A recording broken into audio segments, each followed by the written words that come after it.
બેટા, હું છેલ્લા કેટલા દિવસથી જોઉં છું કે તું ઉદાસ રહે છે અને આજે તો તું સાવ નર્વસ લાગે છે. થયું છે શું? બોલ તો.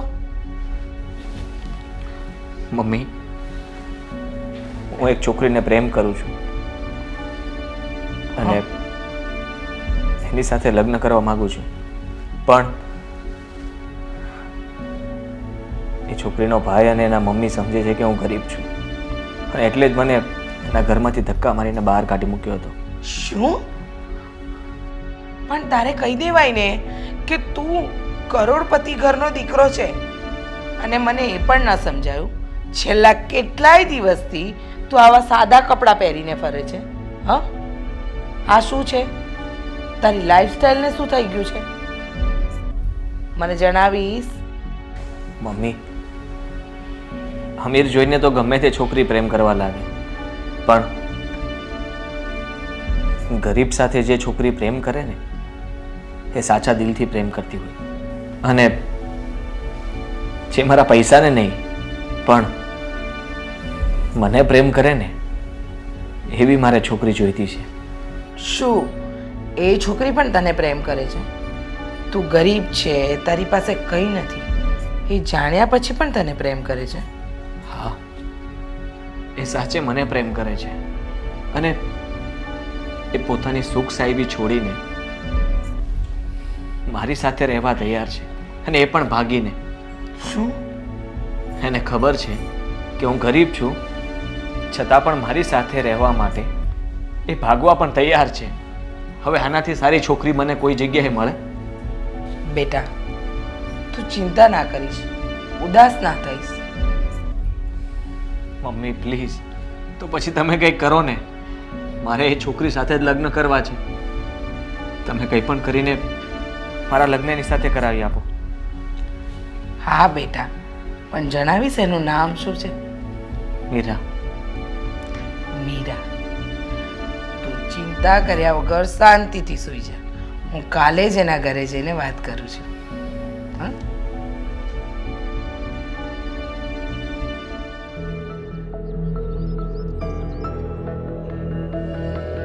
મીરા, તને રૂમમાંથી બહાર કાઢી તો અહીંયાથી હવે તું બહાર ભાગવાની કોશિશ તો બિલકુલ નહીં કરતી, અને જો તે કરી તો યાદ રાખજે, તારો ભાઈ પેલા છોકરાના ટાટિયા ભાંગીને એને અધમુઓ કરી નાખશે. ના મમ્મી, તમે એવું કંઈ જ ના કરતા. પ્લીઝ, તમે જેમ કહેશો ને હું એમ જ કરીશ, પણ આદિને કંઈ નુકસાન ના કરો. જય શ્રી કૃષ્ણ બેન. જય શ્રી કૃષ્ણ. તમે કોણ? આંટી, અમારા મોમ છે. તો અહીંયા કેમ આવ્યા છો? પણ બેન, મારો દીકરો તમારી દીકરીને પ્રેમ કરે છે અને એના માટે, એટલે કે મારા દીકરાના લગ્નની વાત કરવા માટે હું અહીંયા આવી છું. અને બેન, તમે તો જાણો જ છો ને કે છોકરાની ખુશીમાં જ આપણી ખુશી હોય, તો તમે શું કામ એ લોકોને અલગ કરો છો? અને બેન, એ લોકો એકબીજાને સમજે છે, એકબીજાને જાણે છે, તો તમે લગ્ન માટે હા પાડી દો. એકબીજાને સમજવું, એકબીજાને પ્રેમ કરવો, એનાથી જિંદગી નથી જીવાતી. જિંદગી જીવવા માટે પૈસા જોઈએ, અને એની અવકાત તો તમારી પાસે છે નહીં, તો શું જોઈને માગું લઈને આવ્યા છો? અને કાન ખોલીને સાંભળી લો, મારી દીકરીના લગ્ન આ છોકરા સાથે તો હું ક્યારેય નહીં થવા દઉં, ક્યારેય નહીં. બેન, તમે ઓકાતની વાત ના કરો ને તો વધારે સારું. બાકી જો અમે અમારી ઓકાતમાં આવી ગયા ને તો... મમ્મી, શેઠાણી, તમે અમારા ગરીબની કુટિયામાં? અરે, તમારે એવું કઈ કામ હોય તો મને બોલાવ્યો તો હું આવી જાત તમારી ઘરે. નરેશ, આ તું કોની સાથે વાત કરે છે? આ છોકરાના મમ્મી છે. ગરીબનું લેબલ લઈને આવ્યા છે આ. મમ્મી, એ ગરીબ નથી, ગરીબ તો આપણે છીએ.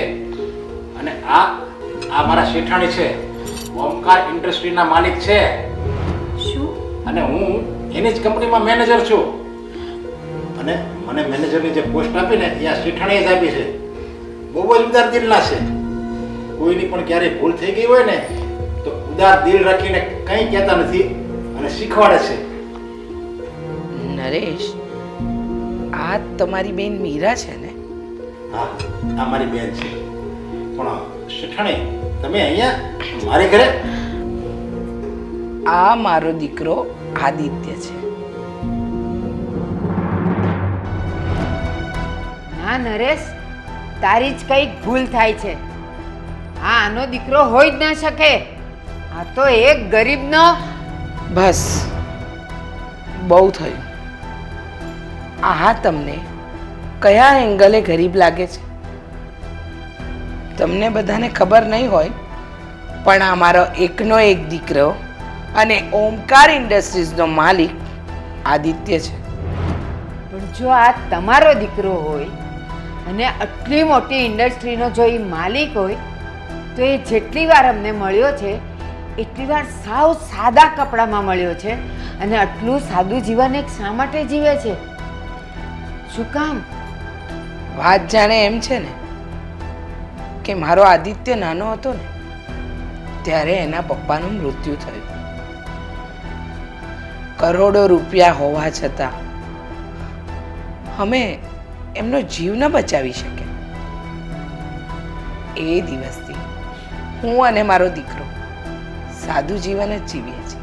અમને પૈસાની કોઈ લોભ લાલચ નથી કે નથી કોઈ મોહ માયા.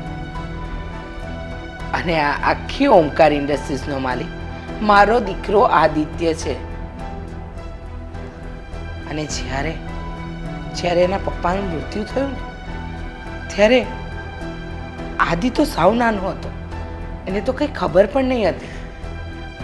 એના પપ્પાએ વચન લીધું હતું કે તારે મારા દીકરા માટે મા અને બાપ બંને બનવાનું છે. અને વચન બીજું એ પણ લીધું હતું કે તું મારા નામનું મંગળસૂત્ર ક્યારેય તારા ગળામાંથી નહીં કાઢે. એટલે આજે પણ હું આદિના પપ્પાના નામનું મંગળસૂત્ર પહેરું છું. આદિ, આ બધી હકીકત છે કે તું આટલો અમીર છે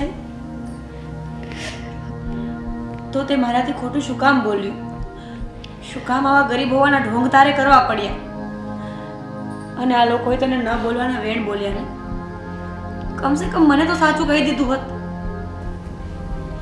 છો મીરા, હું એવી છોકરીને મારી જીવનસાથી બનાવવા માંગતો હતો કે જે મારી સાદગી અને મને સાચા દિલથી પ્રેમ કરે, જે મારી ગરીબી અપનાવીને મારી સાથે ભાગવા પણ તૈયાર થઈ જાય. અને બસ એવો પ્રેમ મેં તારામાં જ જોયો છે. તું મને દિલથી પ્રેમ કરે છે અને એટલે જ તારી જેવી જીવનસાથી મને ક્યાંય નહીં મળે. અને એટલા માટે જ અમે લોકો અહીં મળવા માટે આવ્યા છીએ. આદિત્ય, સાચું કહું ને તો તમારા વિચાર અને તમારી સમજ કેટલી ઊંચી છે. તમે ધારત તો તમારા પૈસાના તાકાતથી મારી દીકરીને ફસાવી શક્યા હોત અને પછી ધરાઈ જાત ત્યારે છોડી પણ દીધી હોત. પણ નહીં, તમે મારી દીકરીમાં સાચો પ્રેમ જોયો અને એને અપનાવવા તમારે ગરીબ થવું પડ્યું તો પણ તમે થયા. ધન્ય છે તમારી આ સમજને. બસ હવે મને મારી દીકરી માટે કોઈ ચિંતા નથી. મને ખબર છે મારી દીકરીને તમારા સિવાય બીજો કોઈ પણ છોકરો, એ ગરીબ હોય કે અમીર હોય, એને સાચો પ્રેમ તો નહીં જ આપી શકે. અને આજે જ મારો આ બધો અહમ છોડીને હું મારી દીકરી તમને સોંપવા માગું છું. અને રીચાબેન, અત્યાર સુધી અહમમાં અને મારી દીકરીના પ્રેમના મોહમાં જે પણ કંઈ મેં તમને કીધું, આદિત્ય તને પણ કીધું, તો એક બેન સમજીને મને માફ કરી દેજો. અરે ના, આમાં માફી ના હોય. અમે તો લક્ષ્મી લેવા આવ્યા છે અને તમારે હસતા મોઢે અમને આપવાની હોય. હા, અને આજથી મારી દીકરીનો હાથ તમારા હાથમાં સોંપું છું અને એના પગલાં તમારા ઘરે લક્ષ્મી રૂપે કરો એવી મારી વિનંતી છે. ખરેખર મારી બેને તો કોલસાની ખાણમાંથી હીરો ગોત્યો છે, હીરો. હા, હું હજી પણ તમારી બેનને સાદગીથી જ રાખ્યું છે, તો એનાથી તમને કોઈ વિરોધ તો નથી ને? અરે ના ના, જરાક પણ નહીં. અને મારી દીકરી પણ તમે જેમ કહેશો એમ જ રહેવા માટે એ તૈયાર થશે. તમારા ઘરનું બધું કામ અને બધી જવાબદારી પણ ઉપાડી લેશે એની મને ખાતરી છે. બસ હવે રડવાના દિવસ ગયા. વહેલા વહેલા તમારી દીકરીને અમારા ઘરની વહુ તરીકે પધરામણી કરવાની છે, તો તૈયારી કરવાનો સમય પણ જોઈશે ને. ચાલો વહેલા મળીએ. હા, જય શ્રી કૃષ્ણ.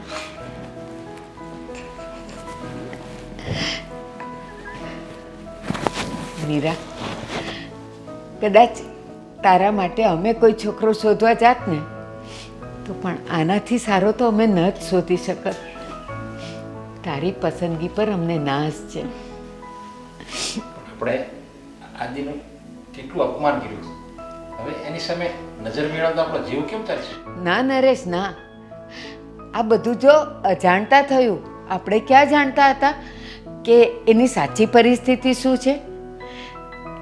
કદાચ આપણી જગ્યાએ એ લોકો હોત અને આણે ગરીબીનું નાટક કર્યું હોત તો એ લોકો પણ એ જ વર્તન કરત જે આપણે આદિત્ય સાથે કર્યું, હે ને?